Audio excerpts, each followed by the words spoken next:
Hello and welcome to Alta Live, everyone. I am so excited to welcome everyone to today's conversation on an Indigenous response to land art with Jason Asenap.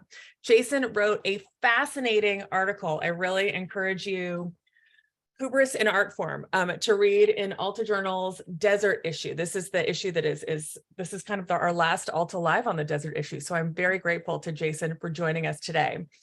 Jason is a Comanche and Muscogee Creek writer and filmmaker based in Albuquerque, New Mexico. He holds an MFA in screenwriting from the Institute on American Indian Arts. His films have been screened around the United States and internationally. In addition to film, Jason publishes thoughtful journalism, like he did in Alta, writing primarily about Indigenous contributions to film, art, and culture.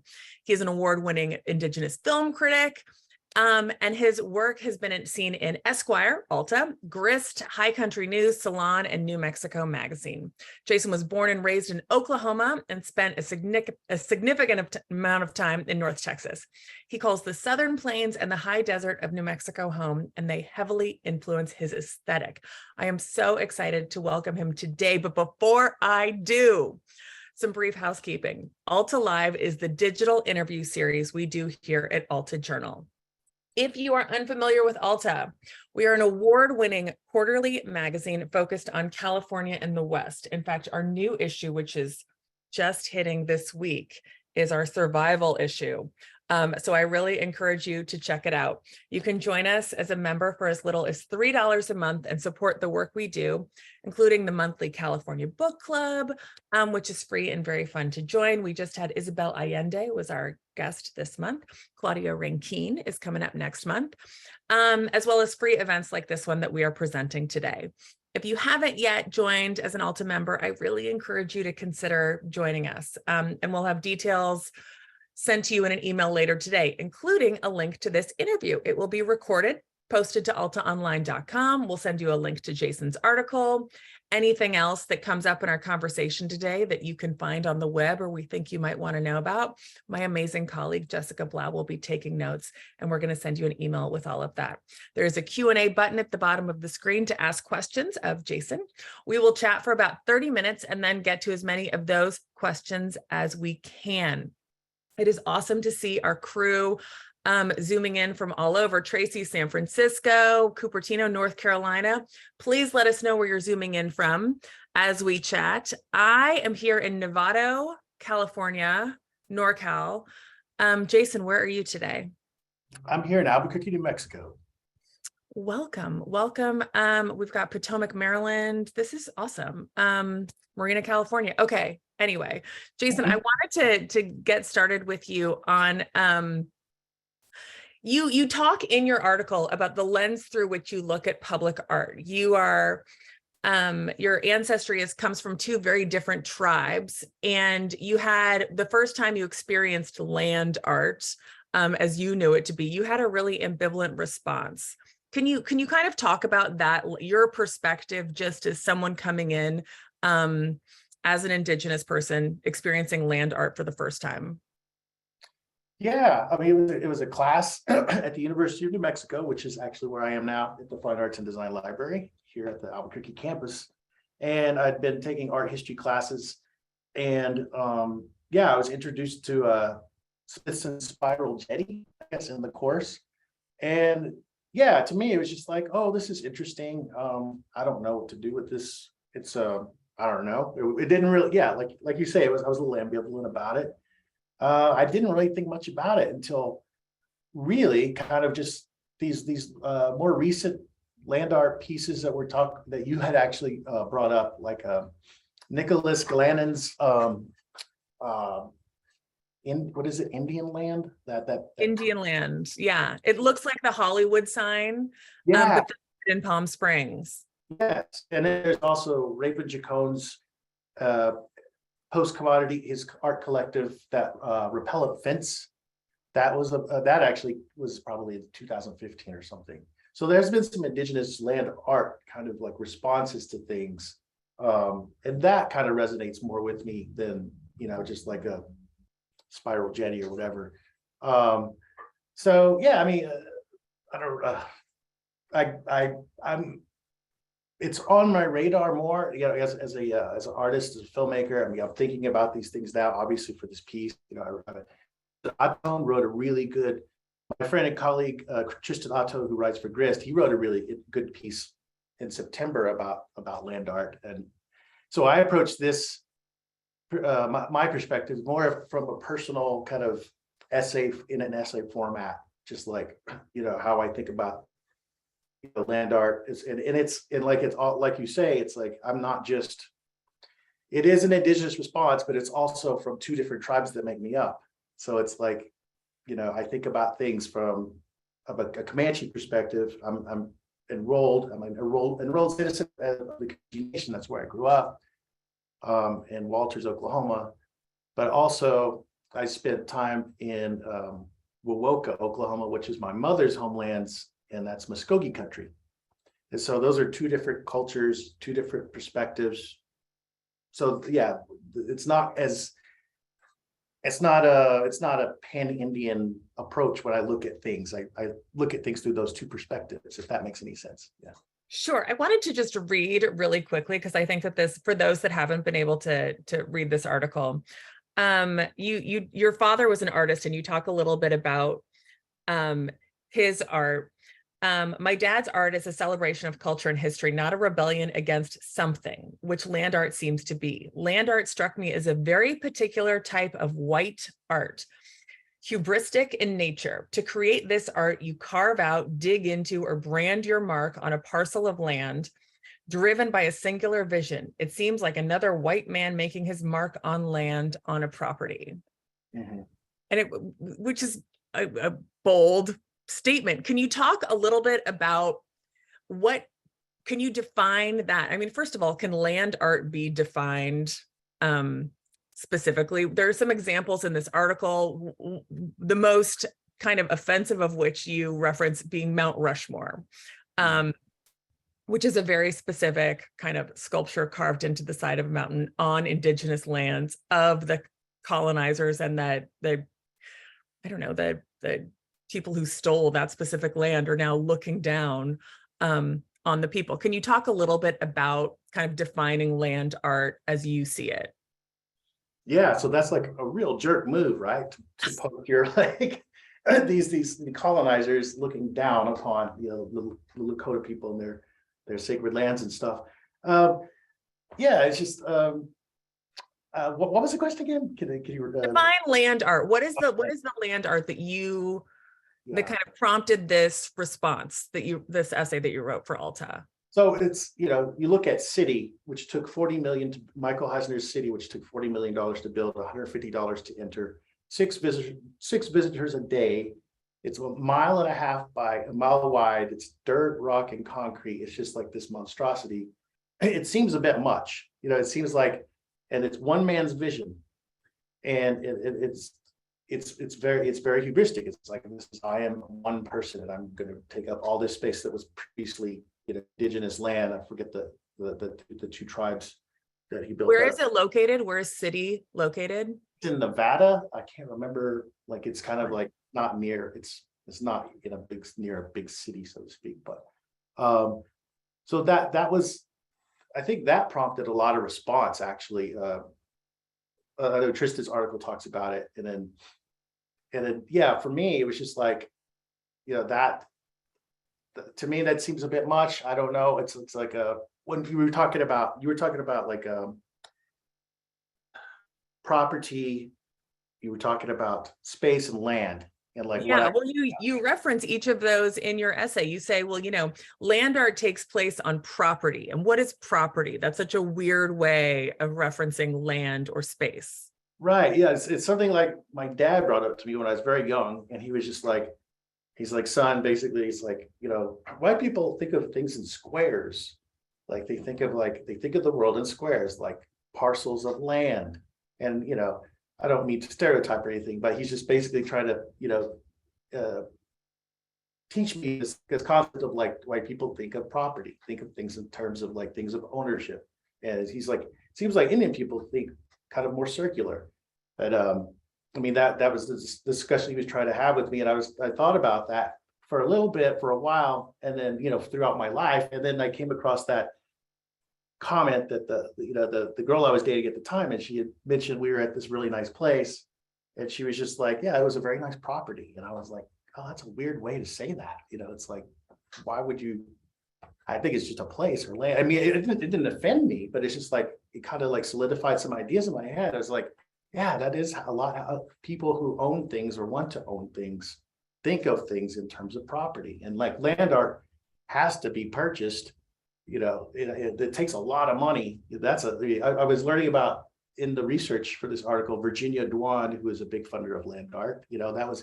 She was pretty big when it came to funding a lot of these land artists. This you can't just like paint. Land art's like it's not a canvas. You don't just need a brush, paints. A land art takes a lot of resources, and it eats up a lot of resources. So it just seems, yeah, you were talking about you'd asked like, maybe I should say this for the end, but like a solution, to what is this, what are the solutions to these things? And it's like, well, Christos, they created like Christos. Yeah. They created the impermanent kind of land art where you have these flags, but then when you're done, for after 2 weeks or whatever, you take it down. And that to me makes more sense than. Okay, well, so that brings me to my next question.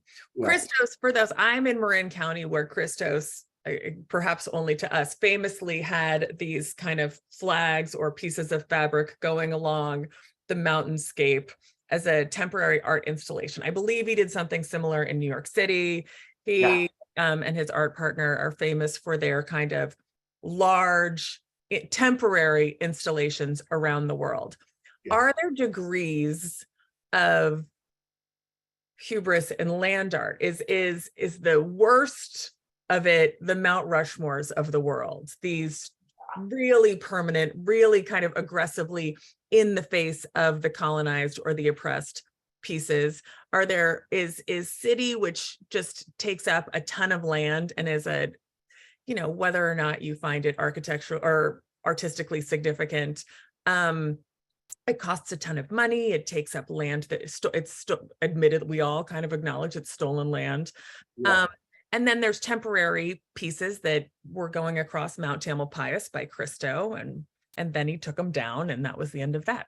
Are there degrees of the hubristic nature of land art? Well, I return back to post-commodity, and then they did repellent fence, and it was basically it was on the border between United States and Mexico, and it's these balloons with eyes, and it's kind of the idea is like a suture between the United States and Mexico, because these borders did not exist, before people created these lines in the sand. But but then they come after the idea is presented, it comes down.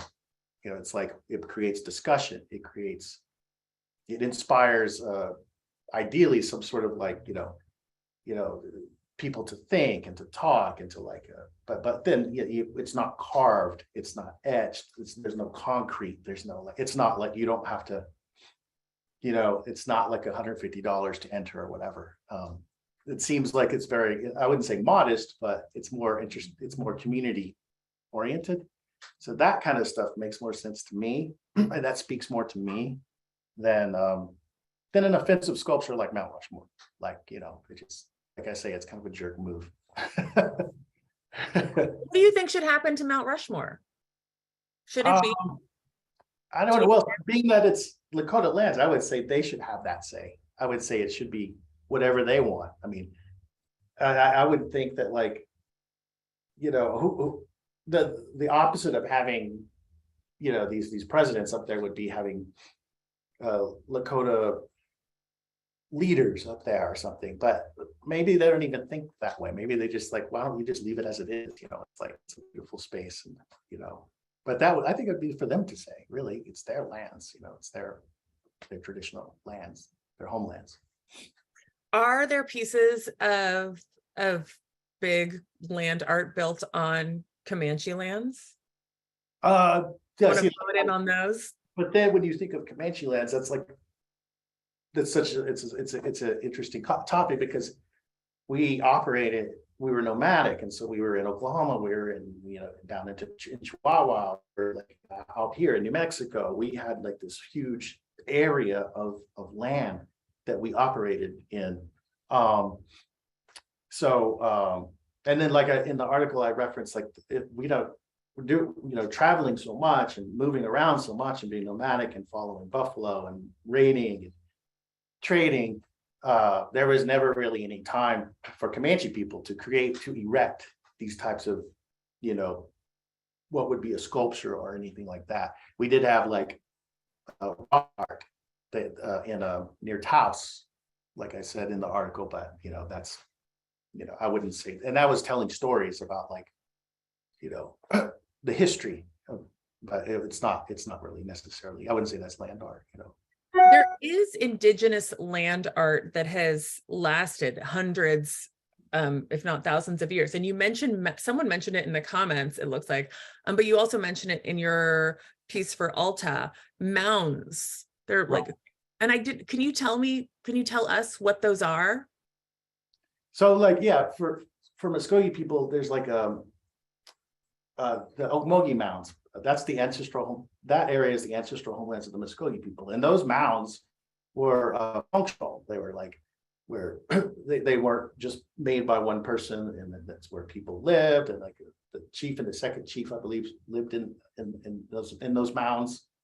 And I know the Muscogee people have like this kind of like pilgrimage back every year. I think it's around September to these mounds.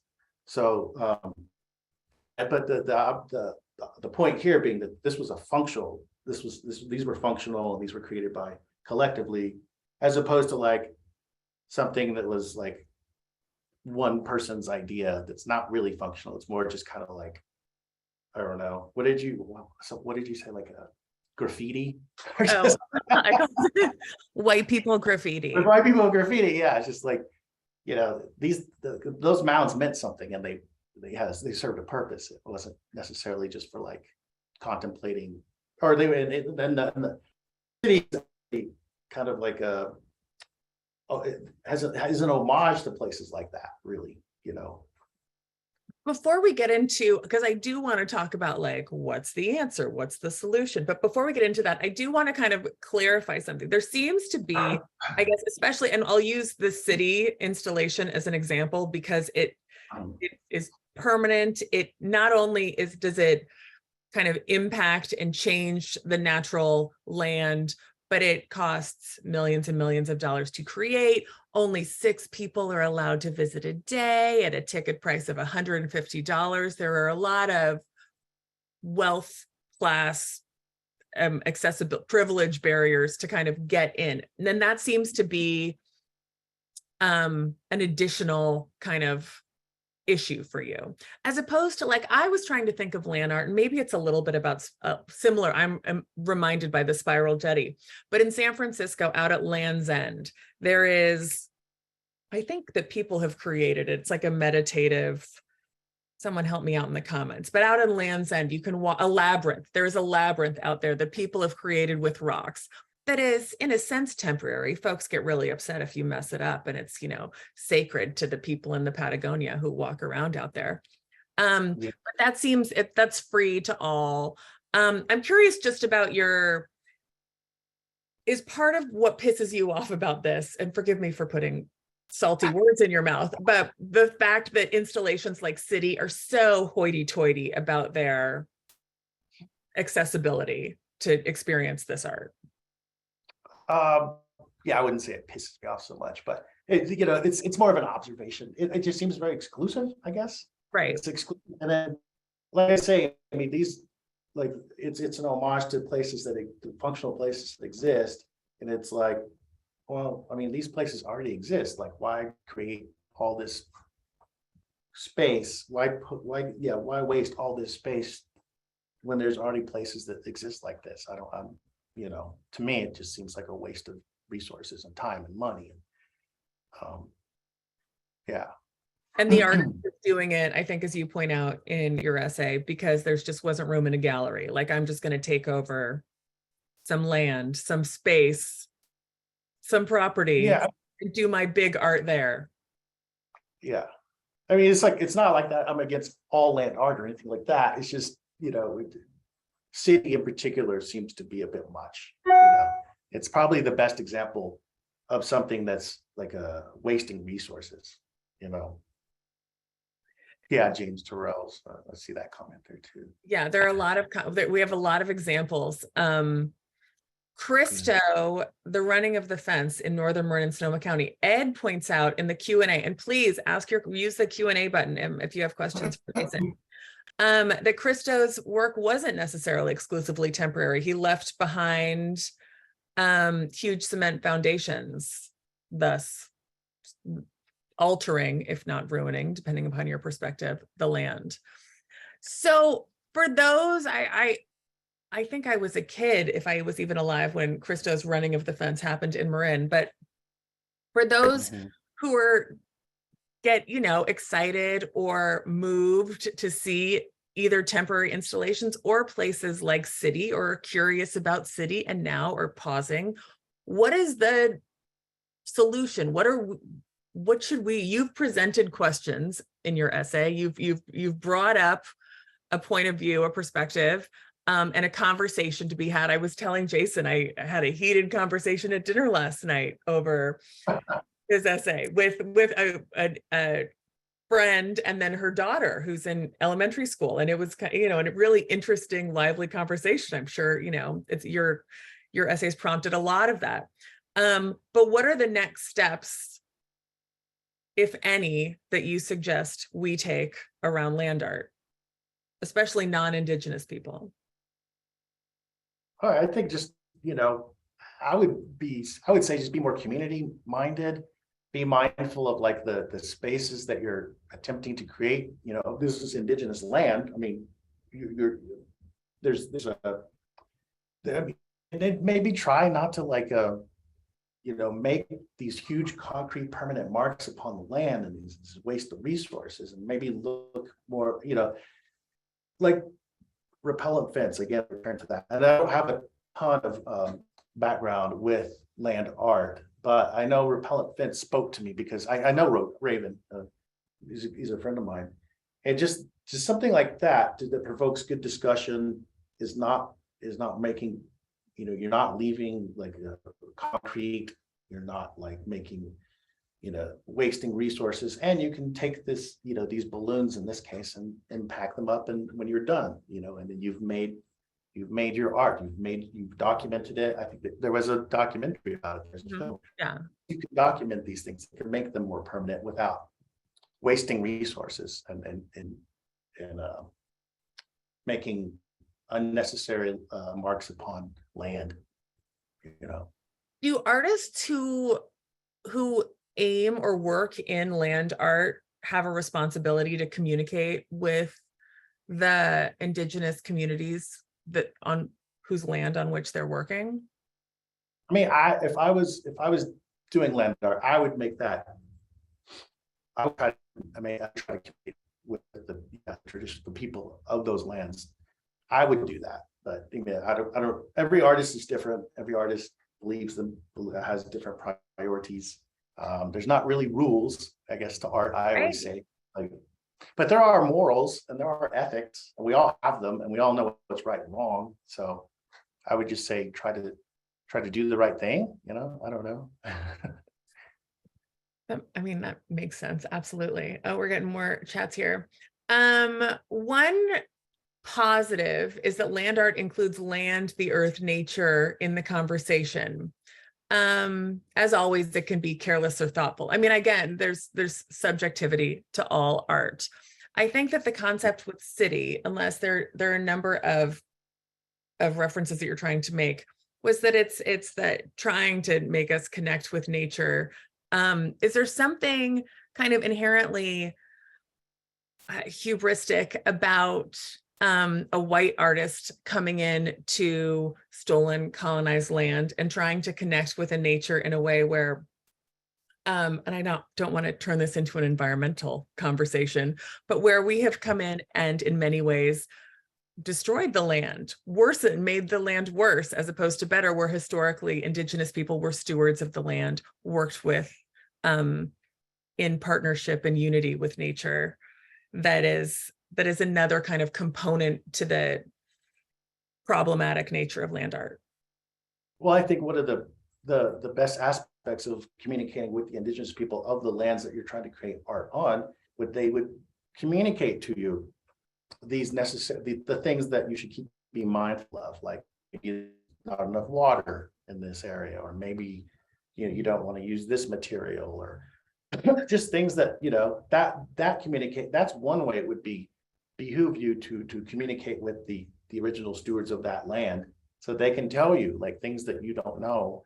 I mean, what is it? I think Heisner had said something like he had roots, his family had roots in that area, but of course the indigenous people had much longer roots in those areas. So I mean, you speak to the people that are there before you, it's just that would seem to be the right thing to do. Both Dan and Jane would like to know your thoughts on the Crazy Horse Monument. I don't really have any thoughts on that. Is that another white guy that created that? I can't remember. I don't know anything about the Crazy Horse. I mean, let's imagine it's a monument to Crazy Horse. It is a piece of land art in theoretical celebration of an indigenous person. Yeah, I mean, in a sense, that's cool. I mean, I think that's great, but I don't really have any thoughts on that sculpture. Specifically. Yeah. I thought it was too. Yeah, it's a white more white graffiti. Yeah. One of the things that was interesting, you were very kind of clear in your essay that you're and I think that this is maybe, unless we get we're getting more questions, but before we get to those, you were very clear that your indigenous sensibilities come from two very separate ways of thinking, of very kind of separate, just instinctual attitudes. Can you talk a little bit about the difference between Comanche and Muscogee, and why it's important not to think of indigenous people as a monolith, as just one collective group, the diversity? Yeah, I'm a perfect example of that, because the Comanche people, us Comanche people are nomadic. We're nomadic. We are not now, because we're based in Oklahoma. But just like warrior tribe, horse people. When we got the horse, it changed everything for us, and we were did a lot of raiding, did a lot of trading. I think 5 generations back, I myself am a result of like a captivity, they would go in, Comanche people would go into Mexico and take captives and incorporate those people into the tribe because of all the warfare. So there was a low birth rate, and there was just like always movement. It's a rough time. So that's very different. That tribe is very different. And the Comanches were feared. The reason the Texas Rangers exist, Comanches. Why they were created, as opposed to Muscogee people, who I wouldn't say were meek or anything like that, but we're not like that. Muscogee people were based in the southeast, and then the Trail of Tears happened, and then ended up in Oklahoma, the eastern part of Oklahoma. Now there's this we have a reservation, thanks to that recent Supreme Court ruling. Not nomadic, not horse people, as opposed to Comanche, very nomadic, very horse people, very warlike. And it's a different way of thinking. It's a different approach to and there's different ceremonies. And then Muscogee people were mound builders. Comanche people, not mound builders, not even interested in staying in one place for very long, but it's like two different approaches to life. And so when people assume that I'm, just because I'm native, that I would think, I split, when I thought about this essay, I split it in two different ways, how my father's people, where I come from, and also I also am part of my mother's people, and I also grew up partially there too, in Wovoka. Does one of those sides of you, it was kind of not personalities, but does one of those sides of you show up more in your work, in your filmmaking, in your artwork more than the other? I would, that's a good question. That's a really good question. Um, so it's interesting, the last film that I just recently finished the film, that was about a Tohono O'odham friend of mine. They're based in like the southern part of Tucson, their reservation. So it wasn't even about me. It was mostly just an homage to my friend Marlon, who's passed now, like 10 years now at this point. But he was a great pilot. He was just coming to his own. And so I find now that like that work was more interested in just not even my tribe, not even my perspective, but more just about being an artist. But the last film I did before that, it was heavily like there was like a Muscogee, Seminole patchwork. It was very stylized. The main character was very cool. He had this like a Seminole patchwork jacket. But at the same time, I would say my work is actually more focused on artists, like the perspective of Indian artists in particular, of like outsider art, outsider Indian artists. That's kind of what my dad still is really, and the people that he hung out with, Oklahoma Indian artists. So they were all raucous and kind of just like really cool and just honky tonk Indian artists. They were just really cool people. I feel very privileged to have grown up in that atmosphere and have that experience, No, not to suggest what you should do next, but I would love to see you write about honky tonk Indian artists somewhere. It's back there. We're getting a lot of comments that aren't necessarily questions, but what gives these creators the right to place permanent artistic work on Indigenous land? Anita points out that there was a Heiser created a permanent mark on land that would be visible from space so that he could achieve immortality. I mean, to your point, the hubris of it all is overwhelming. I guess we've got time for one more question. I know you're. I wanted to point out. Was it Smith? Was it Smithson? Not yeah, Smithson. Smithson did the jetty. The jetty, but it was Robert Smithson did the Spiral Jetty in Utah's Great Salt Lake. Yeah, but I pointed out that the one land artist who died flying over in Amarillo, his last piece, I can't remember his name. Oh yeah, it's in here. No, Smithson died at the very young age of 35 by flying over one of his new burgeoning earthworks in Amarillo, Texas. And then it's like how I don't want to say egotistical, but it's like you die. It's like he died over his last piece, his last earthwork, and just like gave his life for his earthwork. It's just like I wouldn't say hubris, but like of that. But it's just like it seems. I don't know. I really don't even know the point I was trying to make. But it's ironic that these people who are just they want to see their work from space, and you're looking down upon your work from the air, and then you end up, dying. It's just like. Well, it's like making art for God. God's the only one that can see it, if you believe. Yes. Madeline asks, what do you mean by outsider Indian artists? I mean, so these people like what I'm thinking, well, these are people, to me, they were outsider because I grew up with them. They were older than me, of course, and my dad's friends, and they were just, they created art the way they wanted to, and they were just hard drinking, and they were just like they didn't care who they pissed off. They had really interesting discussions at night. I'd be there as a kid listening to them, and they weren't necessarily interested in I consider them outsider art because they did things the way they wanted to, and they didn't care what people thought. That's my own term, but that might just be like Indian art in general, I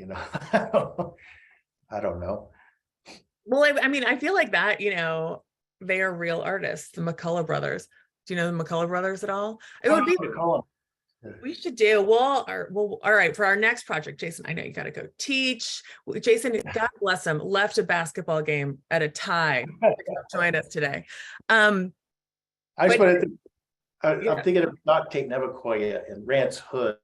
Like these are Indian artists that I grew up around, that my dad used to hang out with, and they were just so fun and rowdy and just like, you know, Oh, they were say just their names again. We'll send everyone links if we can find them. What were their names? like Doc Tate Nevaquoya, Rance Hood. Those are the two I could think of right off the top of my head, but they were just really cool Indian artists. And Rance is still alive, but he's not really painting anymore. But yeah, these were Comanche artists. Well, next time we'll have you back on Alta Live. We'll talk Indigenous art, Comanche artists. We'll dig into the outsider Indian art conversation if you're willing. Yeah, that's fun. Yes. Yeah. Thank you, Jason Asenap, so much for joining us today. I'm so appreciative of your taking the time to share your wisdom and perspective with us. Before everyone goes, I would like to invite you next week. We're artist, Alta cartoonist, cartoons on the back of all of our Altas. Teresa Burns Parkhurst will join us and go through her artistic process, writing jokes, writing gags for cartoons. So it should be a fun Alta Live. That is Wednesday, April 5th at 12:30 p.m. We'll send you a link to that as well. Again, Jason, you are an absolute delight. Thank you again for joining me in conversation today. Hey, thanks a lot. It was fun. Take care, everyone. Bye.